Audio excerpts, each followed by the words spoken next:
Nobody could accuse the Lotus Esprit chassis of being a heavyweight, but my one is a little lighter than it should be. Chopped up, misguided, unloved. There are a few ways of skinning this cat, but to straighten this cradle in situ without introducing twists or distortion is a job for someone with much more experience than I, so I've been working on replacing this whole section of chassis. But baby, it's cold outside, so before we get stuck into it, we've got a little sartorial matter to take care of.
Could you call this an offcut? It's a very large piece of aluminium, the remains of a 2x1 and 15mm thick. I'm told that this is a €500 plus piece of metal. I paid about a tenth of that, and with the funky shapes missing from it, what's left is more than enough to do what I need. Now, let me tell you a story. I went browsing on the Lotus forums looking for a man, or woman. This is not going where you think it's going. Somebody who could send me dimensions of an Esprit Series 2 chassis. And through pure dumb luck, not only did I find a guy, named Steve by the way, all the way across the Atlantic, who had a bare Esprit Series 2 chassis. He had some engineering experience and was able to put together a 1-to-1 scale drawing of the rear end of his chassis. Steve sent the drawing to Sean, who took it aboard a Global Express jet, and one soup-watching layover in Puerto Vallarta and a smashed cockpit windscreen later, Sean sent it to me from Bern, Switzerland. Roll that up tight and smoke it.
I've learned a lot of things in this round of work, but the most exciting is how versatile woodworking tools are when you're working steel.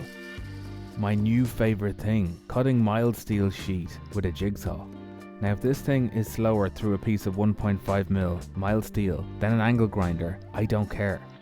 I haven't actually done a side-by-side comparison, but I don't think it is. And anything that means you don't have to pick up the spinning wheel of death is a good thing. But this isn't the only woodworking tool that I'm about to use to try and recreate the chassis section. There's a router coming up, and even a rasp. which made much shorter work of filing aluminium than a conventional metal file.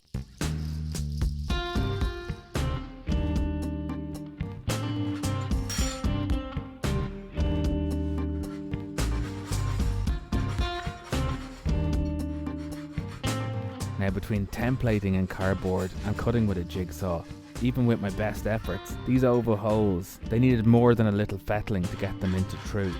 But I made sure to cut small so that I had meat left to file back, and it took some amount of filing, let me tell you.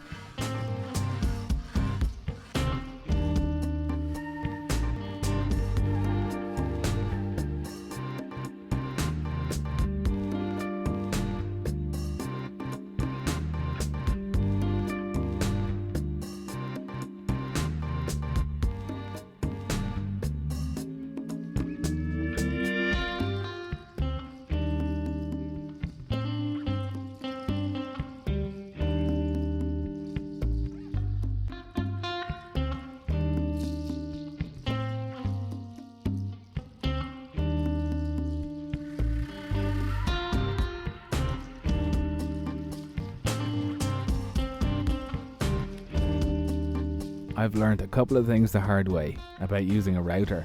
Obviously, it's a spinning tool, and this one spins clockwise. You try and push a router against the direction of spin, and it becomes very jittery to use. It can jump and skip violently.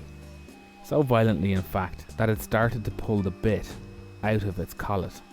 If you don't know, a collet is a type of chuck. When the router skipped, it pulled the bit out of the chuck slightly, messing up the depth of the cut that I had set on the machine. It had gouged a deeper hole than I wanted in our die before I realised. Which leads me on to the second thing I learned.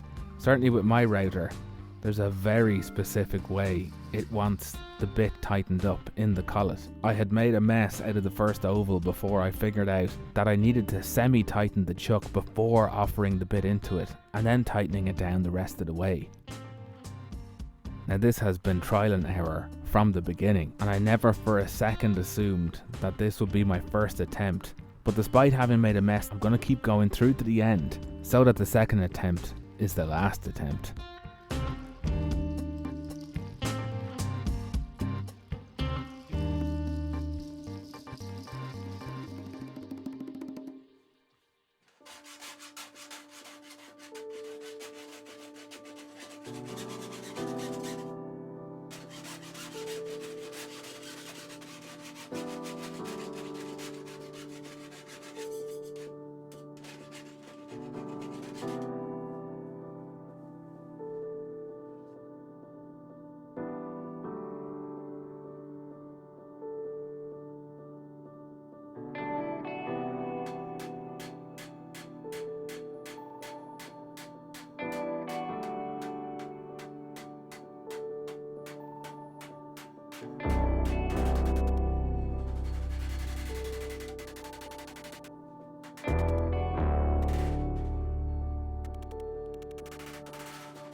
In the end, I was careful forming these flanges with the hammer, trying to strike towards the end of the metal, which I left plenty of extra meat on for trimming back later, so that I wasn't driving the inconsistencies from the router into the workpiece. And as it turns out, much to my surprise, the bad routering hasn't transferred nearly as strongly to the steel as I would have expected. In fact, the smaller gouge on the right hand oval barely made a mark at all. Nevertheless, I'm going to remake these dies. I've just enough aluminium left, but I warn you, it will be off camera because the camera in a scenario like this really does affect the quality of the finished work. In the first instance, it tends to be in my way, but also because I'm splitting my focus between the actual work and the camera work. So I'll see you next time, when I should have a complete panel ready for fitment.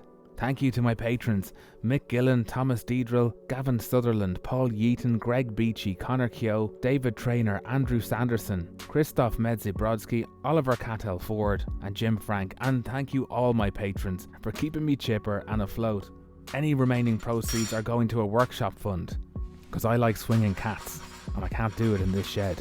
If you'd like to help out, visit my website, the link is in the description and all options are there. The merch store, which had been down, is also back up and running. Check that out for some nice quality clobber. So I'll see you next time. Until then, stay stuck in and good luck.